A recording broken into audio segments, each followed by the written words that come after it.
Hello, I'm Nancy Donnie of the Cartus Supply Chain Management Team, and I'm so glad that you could join us for this installment of the On the Ground series from Cartus. Today we have the pleasure of speaking with Santiago Bosch of LARM. Santiago will talk on several subjects important to people moving to Argentina.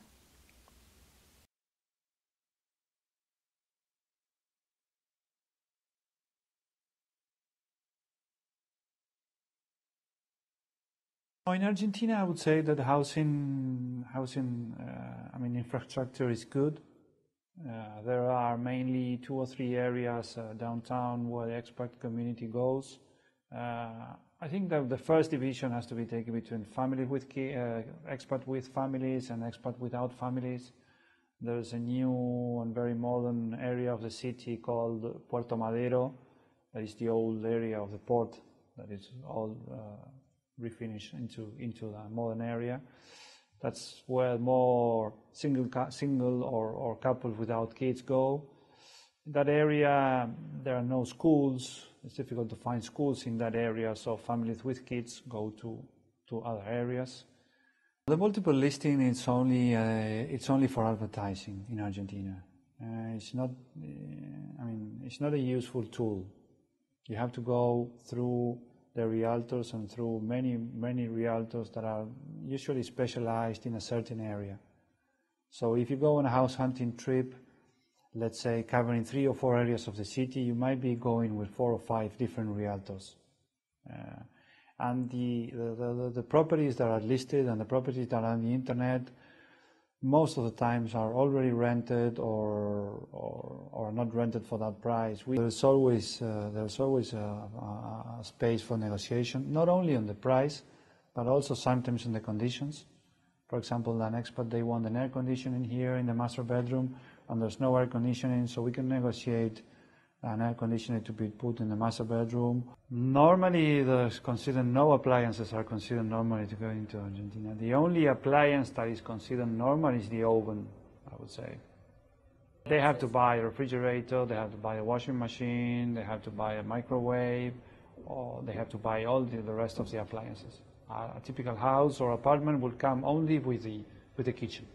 The utilities related to electricity, gas, and water, they come with the house, and normally the tenant, they don't change the ownership of the electricity bills. They usually pay under the name, they bill under the name of the landlord. What is sometimes difficult to get in Argentina is internet and cable TV. The challenge there is that an expat must have the national ID before applying or for applying to getting a cable TV and internet at their home. They must have the national ID. I would say that the other issue is the currency restrictions on the money that the expat must have on the day he signs the lease. A typical amount of money needed for signing a lease is the 2 months of deposit. In Argentina, it requires 1 month per year of contract. But usually the contract is 2 years, so it's 2 years or 2 months of deposit, plus the first month in advance, plus the real estate commissions. So that can add up to 3 or 4 months of rent that the expat must pay in advance. Is the company going to act as a guarantor for the lease? That's another important point. Because as the expat doesn't have any financial records in the country, it's difficult to rent a house without a guarantor. So that's an important step for the company to act as a guarantor of the lease, and then understand who is paying what on the day of the lease, because usually done in the same act, sign the lease and pay on the same day.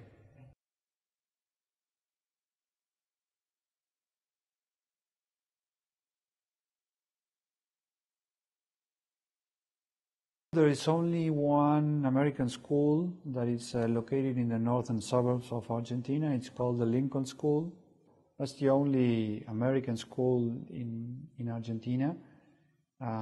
It usually has vacants for foreigners, and that's not an issue. The rest of the schools, I would say bilingual Argentinian schools, are not easy to get in and are usually full. So if there is an expat family willing to put their kids on an Argentinian school, it's going to be more difficult. It's going to take more time. And we always recommend to make the election of the school before making the election of the housing. That's critical for us because of the commuting and because of the different alternatives that they might have for schooling. Make sure that they go to the interviews, that they select the school and they are admitted into the school, and then they make the decision on the housing. Because we've seen a lot of families making a wrong decision and then having to commute a lot of time, sometimes into insecure areas also, because of the distance and because of the location of both places.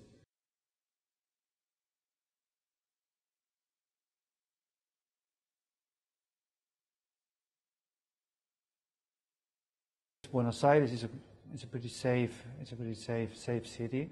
Of course, it's the normal precautions you need to take when you go, to a foreign country. Don't use, fancy jewelry. Restricted in the currency means that it's not easy to get money into the country. It's not easy to get money out of the country. You have to fulfill a lot of regulations to import the money into the country and to send money outside. So that's restricted. The bank asks you a lot of paperwork and a lot of conditions to change the peso to a dollar, to buy a dollar especially. You might even not be allowed to buy the dollar. Yeah, the immigration process in Argentina is it's not a difficult process. You have to put together quite a lot of documentation, but it's the typical documentation on criminal records and birth certificates and certified by the country of origin, and all those type of documents that are not so difficult to obtain. The only difficulty is the last part of the immigration process, that is the obtaining of the DNI, what we call DNI, this national ID document, that is needed in Argentina to get your driver's license and to open a bank account and to hook to certain utilities such as cable TV or internet.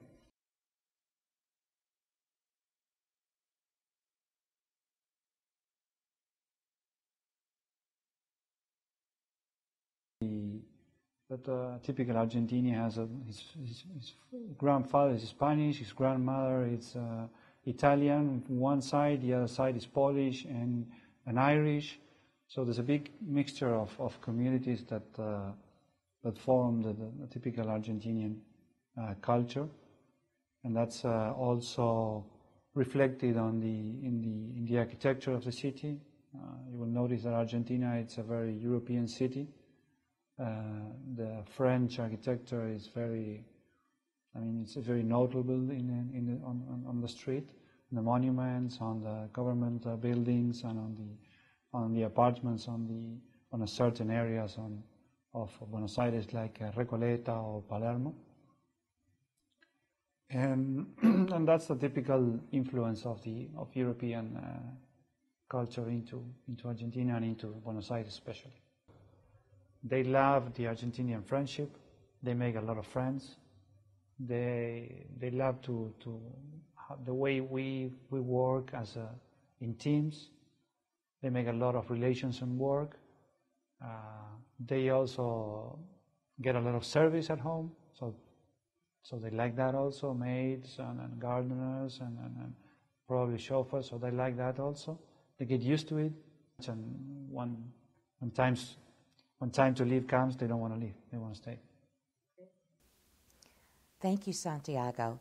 If you would like additional information about Argentina, please send us an email. We'd love to speak to you.